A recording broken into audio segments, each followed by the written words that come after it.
अस्सलाम वालेकुम ख़वातीन और हज़रात, आप देख रहे हैं यूट्यूब चैनल ग्रीन पाकिस्तान और मैं हूं आपका होस्ट फैज़ान अली। आज हमारी वीडियो का जो मौजू है वो है पाकिस्तान एटॉमिक पावर कैसे बना, क्या क्या महरिकात थे, क्या क्या वजूहात थी, किन किन लोगों ने पाकिस्तान को मावनत फ़राहम की, क्या किन किन लोगों की काविशें थी, किन किन लोगों ने इस प्रोग्राम को शुरू किया कि पाकिस्तान 28 मई 1998 में एक एटॉमिक नेशन बनकर उभरा।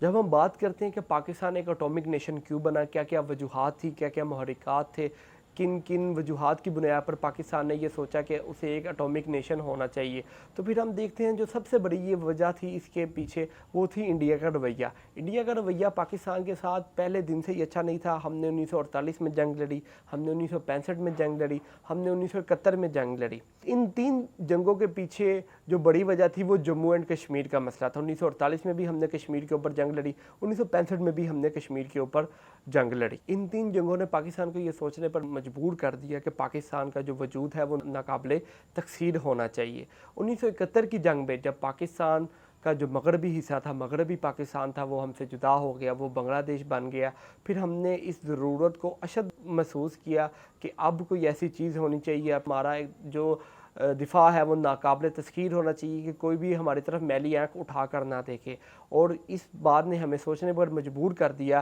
कि हमें जल्द से जल्द एटमी मुल्क बन जाना चाहिए, हमें अपना एटॉमिक बम बना लेना चाहिए ताकि इंडिया कभी दोबारा हमारी तरफ मैली आँख से ना देख सके। आज तो उसने जो मगरबी पाकिस्तान था उसको हमसे अलहदा किया, कल को वो पंजाब को भी अलहदा कर सकता था इसी साजिशों के तहत, कल को वो सिंध को भी अलहदा कर सकता था, कल को वो बलूचिस्तान को भी अलहदा कर सकता था और कल को वो सरहद को भी अलहदा कर सकता था। तो ये सारी बातें थी, ये सारी हमारे डर थे, ये हमारे बेसिकली खौफ थे, जिसकी वजह से हम इतने बहादुर बने, इतने हमने अपने आप को असले से लैस किया कि हम एक एटॉमिक बम बना सके और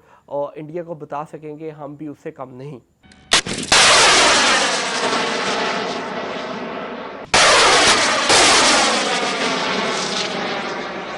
अब हम चलते हैं 1972 में, जब जुल्फ़िकार अली भुट्टो साहब इस मुल्क के वज़ीर आज़म थे।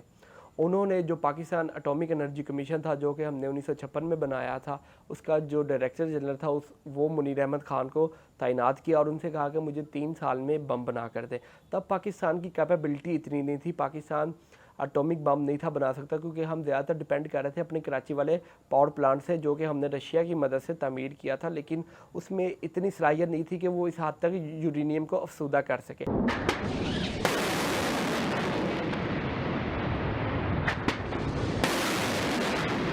उसके बाद 1975 में भुट्टो साहब ने डॉक्टर अब्दुल कदीर खान साहब को यूरोप से बुलाया जो कि नेदरलैंड की एक लेबॉर्ट्री में काम कर रहे थे। डॉक्टर अब्दुल कदीर खान एक एक्सपर्ट मेटलर्जिस्ट थे, वो यूरेनियम को अफसूदा करने के तरीके से आशना थे। उन्होंने आते ही हंगामी बुनियादों पे ये काम शुरू कर दिया, क्योंकि 1976 में इंडिया ने एटमी तजर्बा कर लिया था, जिसकी वजह से हमें मज़ीद एक पक्का मोटिव मिला कि हमने जल्द से जल्द एक एटॉमिक बम बनाना है अपनी बका की खातिर।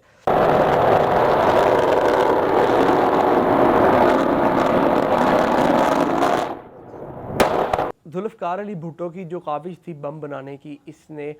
जो कौम का जज्बा था इसमें एक नई रूह फूंक दी। उसके बाद डॉक्टर अब्दुल कदीर खान की क़यादत में जो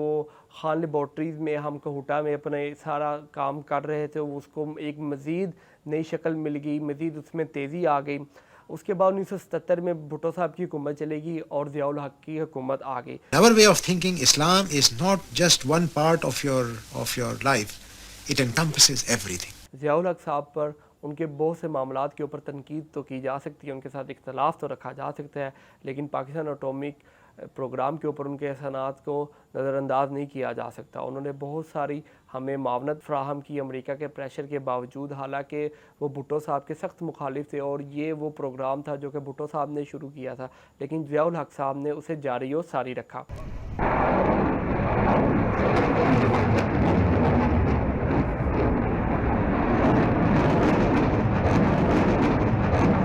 امریکی صدر نے تو یہاں تک کہا تھا کہ یہاں تو ضیاء الحق کو واقعی نہیں معلوم کہ پاکستان ایٹامک بم بنا رہا ہے، یہاں تو پھر وہ محب وطن جھوٹے ہیں۔ اس بات سے یہ امر واضح ہوتا ہے کہ ضیاء الحق صاحب نے امریکہ کو یہ واضح کروا دیا تھا کہ پاکستان ایٹمی بم نہیں بنا رہا، لیکن پاکستان کے بچوں کو پتا تھا کہ پاکستان ایک ایٹامک بم بنا رہا ہے اور جلد ہی ہم ایٹامک نیشن بن کر پوری دنیا کے سامنے ابھریں گے۔ اس کے بعد ڈاکٹر عبدالقدیر خان نے اپنے ایک انٹرویو میں بتایا کہ ہم نے ایٹمی بم بنانے کی صلاحیت 1984 میں حاصل کر لی تھی، لیکن ہم نے اس کا تجربہ نہیں تھا کیا۔ اس کے پیچھے بھی کافی محرکات ہو سکتے ہیں، کافی وجوہات ہو سکتی ہیں، انٹرنیشنل پریشر ہو سکتا ہے، یا پاکستان کی کوئی دور بینی ہو سکتی ہے جس کی وجہ سے پاکستان نے اپنے آپ کو ڈسکلوز نہیں کیا کہ وہ ایک ایٹامک ملک ہے۔ اب چلتے ہیں جی 1998 میں۔ 1998 میں جب مئی کا مہینہ شروع ہوا تو انڈیا نے 5 ایٹمی دھماکے کر دیے، جو کہ پاکستان کے لیے ایک شوکنگ بات تھی کہ ایک دم سے انہوں نے 5 ایٹمی دھماکے کر دیے، اور انٹرنیشنل برادری نے، بین الاقوامی برادری نے بھی ان کے اوپر کوئی خاص توجہ نہیں دی، ان کے اوپر کوئی خاص پابندیاں نہیں لگائی، ان کو کنڈیم نہیں کیا۔ اس کے بعد پاکستانی عوام کا پریشر تھا، اس وقت جو ہمارے وزیر اعظم تھے، وزیر اعظم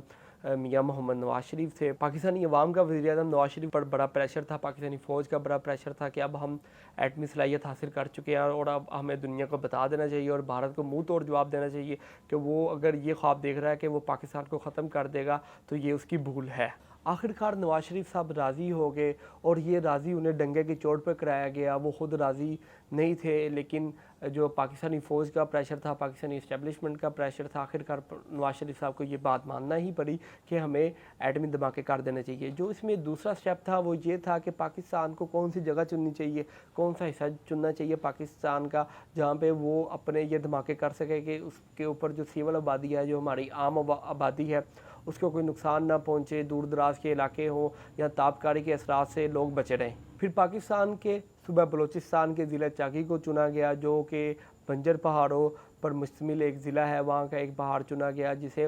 پاکستان نے اپنے ایٹمی دھماکوں کے لیے استعمال کرنا تھا۔ انڈیا نے 5 دھماکے کیے تھے، اس کا طور کرنے کے لیے بھی ہم نے بھی جو 28 مئی کو 5 دھماکے کیے چاکی کے مقام پر، پھر ہم نے چھٹا دھماکہ جو کیا وہ تھا 30 مئی کو، وہ بھی چاکی کے مقام پہ ہی کیا تھا۔ وہ اس کا منہ توڑ جواب تھا کہ اگر تم ایٹمی صلاحیت حاصل کر سکتے ہو تو پاکستان بھی کسی سے کم نہیں، اور پاکستان کا دفاع جو ہے وہ ناقابل تسخیر بن چکا ہے، کوئی بھی پاکستان کے اوپر میلی نگاہ اٹھا کر نہیں دیکھ سکتا۔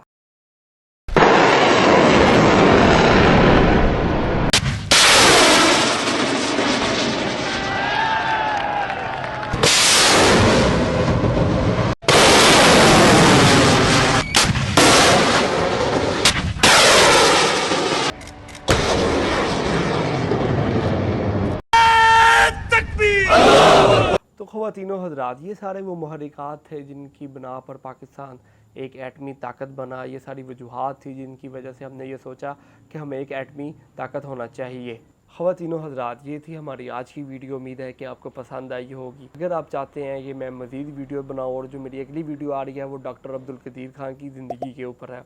تو اگر آپ میرے چینل پر نئے ہیں اور پہلی مرتبہ میری ویڈیو دیکھ رہے ہیں تو پلیز اسے سبسکرائب کر دیں اور بیل آئیکن پہ کلک کر دیں تاکہ جب بھی میں اگلی ویڈیو بناؤں آپ کو اس کا نوٹیفیکیشن آ جائے۔ امید ہے کہ آپ سب خیریت سے ہوں گے۔ اللہ حافظ۔